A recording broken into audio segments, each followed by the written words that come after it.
अस्सलाम वालेकुम व्यूअर्स, मैं हूं समीना पाशा। उम्मीद है आप लोग खैरियत से होंगे।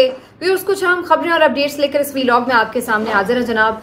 एक तो आज आपको बताएंगे कि अडयाला जेल में समाअत के दौरान एक अहम हुक्मनामा जारी कर दिया गया है जज साहब की तरफ से, और ये क्यों हुआ, कैसे हुआ, इसके ऊपर थोड़ी बात करेंगे।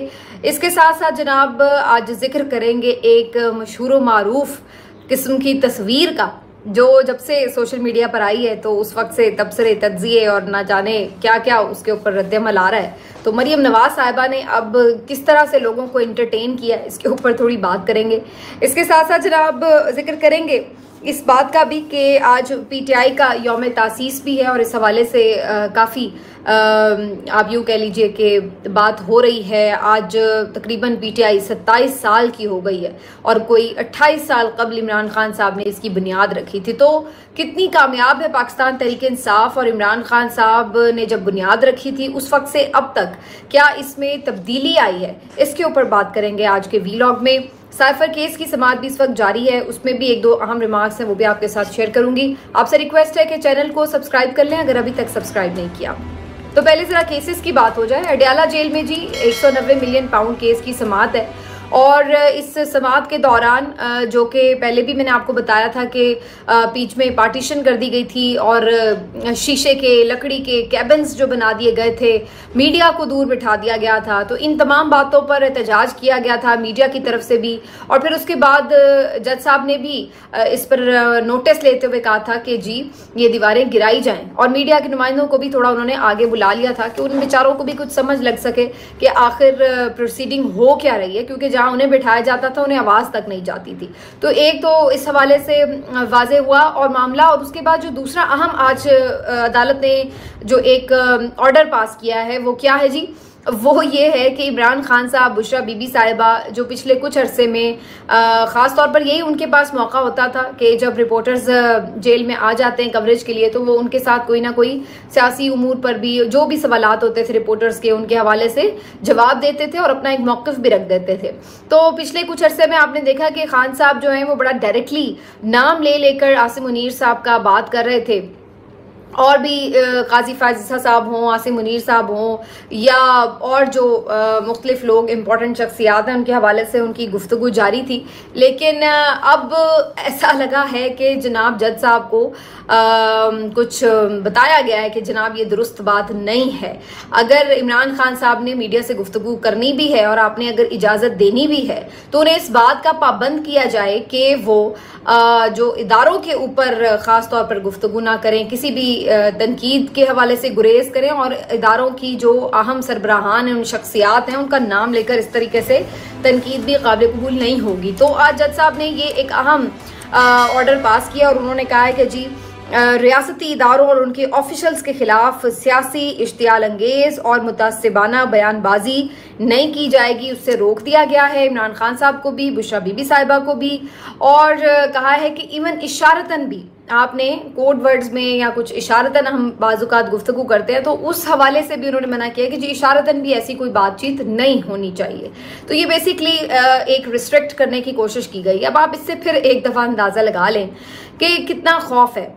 खौफ कितना है कि आपने उस बंदे को जेल में भी बंद कर दिया, उसकी तस्वीर भी बाहर नहीं आने देते, आप उसकी आवाज़ भी बाहर नहीं आने देते। अब रह जाए कि उसका एक पैगाम होता है जो उसके वकला के थ्रू आ जाए, उसकी फैमिली के थ्रू आ जाए, या कोर्ट रिपोर्टर्स के थ्रू आ जाए, लेकिन उस पर भी अब किसी तरह एक रिस्ट्रिक्शन लगाई जा रही है कि किसी भी तरह इमरान खान साहब की जो एक सीधी सीधी स्ट्रेट फॉरवर्ड किस्म की स्टेटमेंट है वो बाहर ना आ सके, उसका कोई इम्पैक्ट ना हो सके। कितना खौफ, यानी आप सब आज़ाद हैं, आपके पास सब ताकतें हैं, आपके पास सारा मीडिया है, आप जैसे चाहें अपना नैरेटिव बिल्ड करते हैं, जैसे चाहें, पूरे का पूरा मीडिया आपका मौक़िफ़ वैसे ही चलाता है, इवन उसमें एक कॉमा, फुल स्टॉप तक चेंज नहीं करता।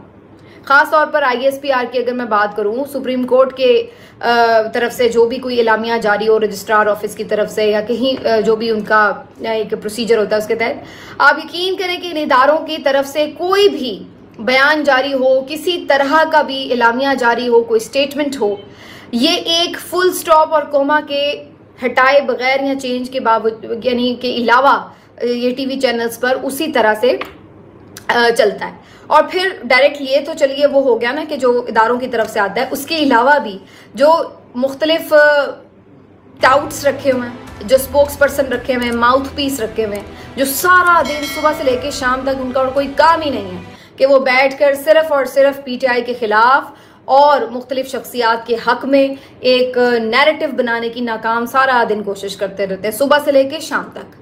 और ये किस तरीके से आकर किस किस किस्म की बदजुबानी नहीं करते हैं सोशल मीडिया पर। और इनको ना सिर्फ ये कि खुली छुट्टी होती है, बल्कि इसके साथ साथ उनको इनाम इकराम से नवाजा जाता है कि जो जितनी ज़्यादा इमरान खान को गाली दे देगा, तनकीद करेगा, उसको उतना ज़्यादा बड़ा ओहदा मिल जाता है। तो आपके पास तो सारी ताकतें हैं, आपके पास तो हर तरह के वसाइल हैं, और आप उसके थ्रू उसके खिलाफ नैरेटिव बिल्ड करते हैं। उसके पास तो इस वक्त कुछ भी नहीं है, वो तो सामने आके बात नहीं कर सकता। उसका सिर्फ एक जेल से किसी के थ्रू जारी हुआ पैगाम भी आपके पैगाम के ऊपर इतना भारी होता है कि उस पर भी पाबंदी लगानी पड़ गई है। तो ये है हक और सच की ताकत, और ये है झूठ और फरेब का बयानिया कि जिसको आपको काउंटर करने के लिए कितना कुछ करना पड़ता है। बहरहाल बयानिया सबका आना चाहिए, और ये फैसला कि क्या हक और सच है और क्या झूठ और फरेब है, ये अवाम पर छोड़ देना चाहिए कि अवाम किसको कहाँ पर कैसे जज करती है। क्योंकि अवाम ये जो 25 करोड़ हैं, ये कोई बेशऊर लोग नहीं हैं, और इनमें से अब मेजॉरिटी जो है वो नौजवान नस्ल है जो पढ़ी लिखी है और जो अपनी आंखों से सारा पाकिस्तान बदलता हुआ देख रही है, और वो खुद बदल रही है। तो आप उनकी इज्तिमाई शऊर की तौहीन ना करें ये कह के कि आपको सिर्फ वही बताया जाएगा जो हम चाहेंगे। आप दूसरी तरफ का रुख नहीं देख सकते, आप तस्वीर का दूसरा रुख नहीं देख सकते। तो आप अगर ये समझ रहे हैं कि एक यकतरफा नैरेटिव दिखाकर किसी का बयानिया बदला जा सकता है या किसी की मोहब्बत उसके दिल से कम की जा सकती है, तो वो टाइम अब गुजर गए।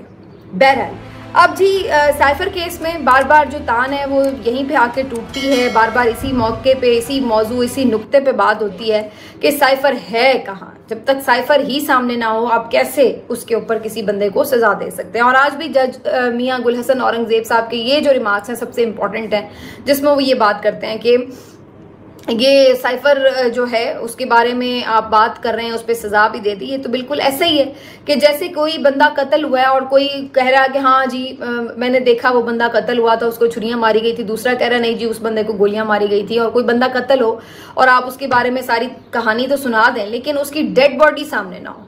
तो जब तक किसी की डेड बॉडी सामने नहीं होगी, कैसे कोई यकीन कर लेगा कि भाई वाकई कोई कत्ल हुआ है, और कैसे हुआ है या किस तरह से हुआ है। तो आपने बिल्कुल साइफर के ऊपर ऐसे ही सजा दी है कि साइफर जो मेन चीज है वो आपकी रिकॉर्ड पे है नहीं, और उसके अलावा आप जितनी मर्जी कहानी सुनाते रहें इधर से उधर, उधर से इधर। तो ये है इनका सबसे स्ट्रॉन्ग केस, जिसके परखचे इस तरीके से इस्लामाबाद हाई कोर्ट में उड़ रहे हैं। इसके ऊपर फर्दर मैं अगले व्लॉग में आपको अपडेट कर दूंगी। अभी तक जब मैं ये रिकॉर्डिंग के लिए बैठी हूँ उस वक्त तक इतनी बात है। अब आ जाते हैं जी एक बहुत ही मज़ेदार किस्म की आज जो एंटरटेनमेंट फ्राहम की है मरियम नवाज साहिबा ने। आप यकीन करें, अच्छा मैं नॉर्मली बच्चों को स्कूल भेजकर उसके बाद थोड़ी देर के लिए फिर दोबारा सो जाती हूँ, अदरवाइज़ फिर नींद जो है वो पूरी नहीं होती। तो मैं सो गई, और जब सो के मैं उठी हूँ और मैंने उठते साथ जब मोबाइल खोला है और उस पर फिर जो मैंने एक्स के ऊपर सूरत हाल देखी, अच्छा पहली जो तस्वीर मैंने देखी है मरियम नवाज की पुलिस यूनिफॉर्म में, तो मुझे एकदम एक दफ़ा एक लम्हे को लगा कि जी ये कोई फोटोशॉप्ड पिक्चर है। ये ऐसे भी नहीं किया होगा उन्होंने, ये किसी ने कोई शरारत से उनकी इस तरह की फोटोशॉप करके पिक्चर लगा दी है। फिर उसके बाद जो मैंने टाइमलाइन देखी तो फिर तो तूफान ही उठा हुआ था। मतलब है कि अब मोहतरमा पासिंग आउट परेड में शरीक हो रही हैं और वहाँ पर पुलिस का यूनिफॉर्म पहन के आप जा रही हैं, और ये बिल्कुल आप अंदाज़ा लगा लें कि ये किस किस्म की मेंटालिटी है। इस पर अब हर कोई ज़ाहिर अपने तौर पे रिएक्शन दे रहा था। एक सबसे पहली बात तो यही समझ में आती है कि भाई आप अगर एक सूबे की चीफ मिनिस्टर बन ही गई हैं, चलिए जाली मैंडेट से ही सही लेकिन बनी गई हैं, तो आपकी जो कंडक्ट है, जो आपका बिहेवियर है, उसमें थोड़ी मैच्योरिटी नज़र आनी चाहिए। उसमें ये जो सस्ती शोहरत के तरीके हैं ये तो नहीं नज़र आने चाहिए। आप ऑलरेडी जाहिर है जानी पहचानी शख्सियत है, हर कोई पाकिस्तान में आपको जानता है, तो आपको ये इस तरह की अटेंशन सीकिंग या तवज्जो हासिल करने के स्टंट करने की आखिर ज़रूरत क्या है, ये समझ नहीं आती।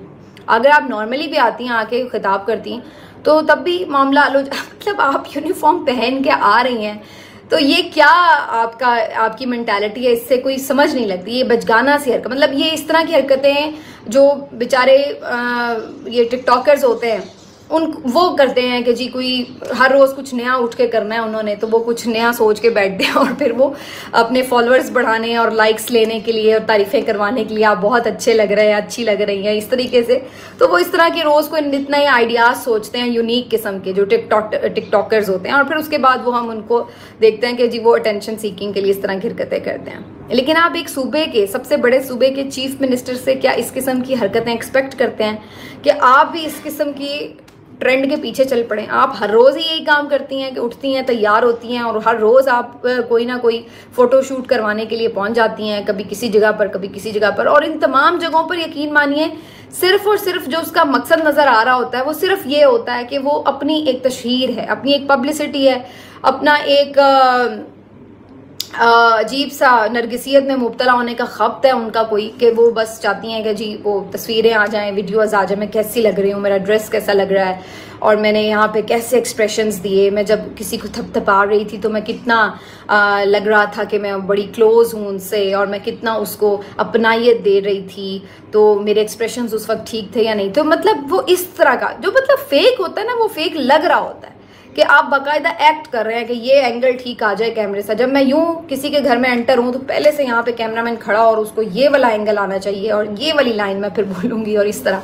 तो वो ऐसे लग रहा होता है कि आप कोई एक्टर है और हर रोज किसी नए शूट पर निकले हुए हैं। कभी तंदूर पे खड़े हो गए, किसी घर में घुस गए, कहीं पुलिस स्टेशन में चले गए, किसी स्कूल में चले गए, किसी अस्पताल में चले गए, कहीं पासिंग आउट परेड में यूनिफॉर्म पहन के चले गए। तो ये क्या है? कोई संजीदगी नजर नहीं आती, इस तरह से परफॉर्मेंस नहीं होती है। एक क्या आप कह सकते हैं एंगल के, चलो जी कोई इजहार यकजहती के लिए आप करते हैं, किसी इदारे के साथ इजहार यकजहती के लिए आपने यूनिफॉर्म पहन लिया, उसका मोराल अप होता है। तो भाई ये वो आपका यानी महकमा है जिसके पुलिस वालों को बेचारों को भी चंद दिन पहले बहावल नगर में फेंटा लगा के गए हैं आपके फौजी, तो आपके मुंह से एक लफ्ज नहीं निकला मोहतरमा उनके हौसले के लिए या उनको कोई तसल्ली देने के लिए कि नहीं भाई आपके साथ ज्यादती हुई है, मैं खड़ी हूँ आपके साथ, मैं देखती हूँ कि आपके साथ कैसे ज्यादती हुई है, इस पर तहकीकात करेंगे वगैरह। इतनी ताबेदारी कि आपने उसके ऊपर तो एक लफ्ज नहीं बोला। आज आपको यूनिफॉर्म पहन के और आज आपको उनका मोराल अप करने के लिए इस तरह की आप फोटोशूट कराने पहुंच जाती हैं। तो ये एक अजीब सी मेंटालिटी और नॉन सीरियसनेस नजर आती है। फिर और भी बड़े लोगों के मजे मजे के मैं कमेंट्स देख रही थी, किसी ने गोविंदा जो इंडियन एक्टर हैं उनकी फिल्म राजा बाबू का लगाया हुआ था सीन कि जी जिसमें वो एक बंदा होता है ना, वैसे वो अनपढ़ होता है लेकिन होता अमीर है, तो उसको शौक होता है, तो वो मुख्तलिफ उसने गेटअप्स में ना कोई उसका कॉस्ट्यूम पहन लिया, फौजी का, कहीं पर इंस्पेक्टर का, कहीं पर डॉक्टर का, कहीं पे वकील का, और वो इस तरह अपने आप को खुश कर रहा होता है देख देख के कि मैं वकील भी बन गया, मैं यूं, अगर मैं डॉक्टर बन जाऊं तो मैं यूं हूं। तो ये कुछ लोग इससे उसको ताबीर कर रहे थे। तो हर रोज अपना मजाक आप उड़वाने के लिए इस किस्म की हरकतें क्यों करती हैं? अगर आपने वाकई पंजाब पुलिस के लिए कुछ करना है, कुछ कर सकती हैं या कुछ करना चाहती हैं, तो सबसे बुनियादी चीज ये है कि उसमें रिफॉर्म्स करें। पंजाब पुलिस का जो इमेज है उसको ठीक करना है अगर, तो जितने ये लोग हैं जो नापसंदीदा लोग हैं, वो जितना पंजाब पुलिस को अपने करीब करते हैं लोगों को उतनी उससे नफरत होती है। तो अगर कुछ करना है तो ये करें कि एक तो खुद को इन लोगों से अलग करें, दूसरा इनमें रिफॉर्म्स करें। ये पंजाब पुलिस जिसने लोगों की चादर चार दीवारी के तकद्दुस पामाल किए, आधी आधी रात को लोगों के घरों में टाप टाप कर ये घुसे, लोगों के बेडरूम्स में घुसे, जिन्होंने खवातीन को बालों से घसीटा, जिन्होंने जाली मुकदमात कायम किए, जिन्होंने बेगुनाह लोगों के ऊपर तशद्दुद किए, उनकी गिरफ्तारियां की, गैर कानूनी काम किए, इंतहाई किस्म की सियासी पुलिस। तो इसकी रिफॉर्म्स की सबसे ज्यादा जरूरत है। अगर कुछ करना है तो ये करें। आप उन्हें जाके यही बताती हैं कि ये जो कुछ कर रहे हैं ये सब आपके ईमा पर कर रहे हैं, इसीलिए आप उनके साथ उनकी यूनिफॉर्म में खड़ी हो गई हैं, क्योंकि वो मेंटालिटी आप ही की है जिस तरीके से वो कर रहे हैं। तो ये अजीब पाकिस्तान के और ख़ासतौर पे पंजाब के लोगों के ऊपर एक बदकिस्मती है कि इस तरह के लोग जो हैं ये हम पर मुसल्लत हैं, जिनके पास ज़ीरो विजन है, ज़ीरो। और उसके बाद आप इनकी हरकतें देख लें कि वो और कुछ ना कुछ हर रोज़ इश्तियाल अंगेज़। अब ये मरियम नवाज साहिबा ने कुछ दिन पहले, आपको याद होगा जब हल्फ उठाया जी करप्शन मेरी रेड लाइन है, बातें इनसे जो लिखी हुई इनको दे दो, बड़ी बड़ी करवा लो जिस तरह मर्जी। मरियम औरंगजेब साहिबा जो इनकी वजीर हैं सूबाई, उनका 3-4 दिन से एक करप्शन स्कैंडल पूरे मीडिया में घूम रहा है, वो एड्स के हवाले से कि किस तरह वो जो निगहबान पैकेज था, रमज़ान निगहबान पैकेज, उसके एड्स उन्होंने एक प्रोसीजर को फॉलो किए बगैर एक मनपसंद कंपनी को देकर और उसको भी फ़ायदा पहुंचाया और उसमें से खुद भी मुबैना तौर पर 3 करोड़ रुपया उन्होंने हजम कर लिया। अब ये खबर जो है बाकी चैनल्स तो दे ही रहे थे, खुद वजीर दाखिला मोहसिन नकवी साहब का जो चैनल सिटी 42 उस पर भी आई है, उन्होंने भी ब्रेक किया। अब ये इतने दिनों से खबर चल रही है और पंजाब हुकूमत टस से मस नहीं हो रही, एक स्टेटमेंट तक जारी नहीं हो रहा कि हाँ भाई ये खबर आई है, ये झूठी है, ये सच्ची है, चले जी हम इसके ऊपर इन्वेस्टिगेशन करवा रहे हैं। बस सब मुंह में दही जमा के बैठे हुए, उन्हें फर्क ही नहीं पड़ता। क्योंकि उन्हें फर्क पड़े क्यों? वो कौन सा कोई अवाम के वोटों से जीत के आए हैं कि जिन्हें ये फिक्र हो गया यार अवाम हमारे बारे में क्या सोच रही है कि अभी 2 महीने भी नहीं हुए और हमारे करप्शन स्कैंडल सामने आना शुरू हो गए। तो उन्हें क्यों फिक्र हो? तो अवाम के वोटों से आए ही नहीं, जिनके वोटों से वो, जिनकी मेहनत से वो आए हैं फॉर्म 47 लेकर, उनको वो राजी रखते हैं, उनकी ताबेदारी में यूनिफॉर्म पहन के खड़े हो जाते हैं। तो करें ना, अब आपकी करप्शन रेड लाइन थी तो आपकी रेड लाइन खुद आपकी अपनी मिनिस्टर ने जो है वो क्रॉस की है। आप कम से कम ये तो ऐलान करें कि जी हम तहकीकात करेंगे, देखते हैं कि क्या हुआ है क्या नहीं हुआ। उस पर कोई मौकिफ तक किसी ने देना पसंद नहीं किया। दूसरी तरफ आप केपी हुकूमत में देखें, जहाँ पे अवाम की हुकूमत होती है, उस पर कितना प्रेशर होता है कि एक सूबाई वजीर ने सिर्फ एक समरी भिजवाई है कि जी एक गाड़ी चाहिए 1,70,00,000 की, और एक समरी भिजवाने के ऊपर अगलों ने नाको चने चबवा दिए। समरी रिजेक्ट भी हो गई, उसके बावजूद भी उस खातून के सारे जो ये voter supporter social media activist थे पीटीआई के, सारे पीछे पड़े रहे कि भाई आपने भेजी भी क्यों समरी। इतना कड़ा एहतसाब हो रहा है वहां पर, और इधर 3 करोड़ और जो पैसे उसने कंपनी को मिले हैं, उस कंपनी ने कमाए हैं, उसका तो और ही मेरे ख्याल 15 करोड़ का कुछ बताया जा रहा है फिगर। तो वो उन इतने करोड़ों रुपए अवाम के पंजाब के सत्यानाश हो रहे हैं, उसके ऊपर कोई बात करने के लिए उनके लिए कोई मसला ही नहीं है वो कि उसके ऊपर कोई मौक़िफ़ भी आप दे दें। ये फ़र्क होता है, एक वो हुकूमत जिसने अवाम को जवाब देना है और एक वो हुकूमत जिसने अपने बड़ों को जवाब देना होता है। और जी आखिर में थोड़ी सी बात सिर्फ इस हवाले से कि जो पीटीआई ने आज 27 साल उसके मुकम्मल हो गए हैं, यौम तासीस है उसका, आज के दिन बुनियाद रखी थी इमरान खान साहब ने पीटीआई की, पाकिस्तान तहरीक इंसाफ की। तो उस वक्त जब इमरान खान साहब ने बुनियाद रखी थी तो बहुत सारे लोग इस पर बहुत बात कर चुके हैं, मैं ज़्यादा लंबी बात नहीं करूँगी। सबको ये लगता था कि ये कोई कामयाब नहीं होगी जमात, और खान साहब भले जितनी बड़ी शख्सियत उस वक्त भी थे, बहुत बड़ी शख्सियत थे, क्रिकेटर के तौर पर शौकत खानम बना चुके थे, एक फलाही काम करने वाला बहुत नामवर शख्सियत जो कि पूरे दुनिया में मकबूल था, सब चीज़ें अपनी जगह। लेकिन फिर भी सबका ख्याल था कि जो पाकिस्तान की एक सियासत का मिजाज है उसमें खान साहब जो हैं वो कोई कामयाबी हासिल नहीं कर सकेंगे। और बहुत अरसा हमने ये देखा भी कि बहुत मेहनत के बावजूद भी खान साहब जो हैं वो बहुत बड़ी जमात तख्लीक करने में कामयाब नहीं भी हो सके थे। ये बात भी अपनी जगह दुरुस्त है। अच्छा, उस वक्त जो पीटीआई का नज़रिया था और आज की जो पीटीआई का नज़रिया है वो तकरीबन अब एक हमें सेम नज़र आता है।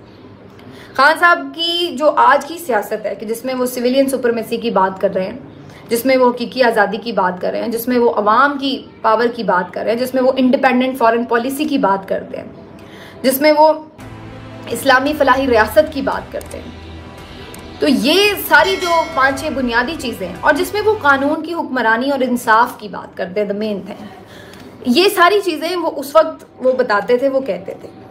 अच्छा, फिर इंटरेस्टिंगली बीच में ऐसा लगा कि थोड़ी सी डेविएट कर गई पाकिस्तान तहरीक इंसाफ अपने उस बुनियादी नज़रिए से, और वो फिर हमने देखा कि जर्नैलों ने जब उनको अपने ट्रैप में ले लिया खान साहब को कि जी देखिए ये तो सारे वाकई बड़े करप्ट हैं, जरदारी हों या नवाज शरीफ हों, तो वाकई हमें और पाकिस्तान को तो आप जैसी क़यादत की ज़रूरत है। हम तो खुद इनसे बड़े तंग हैं, तो आपको आना चाहिए।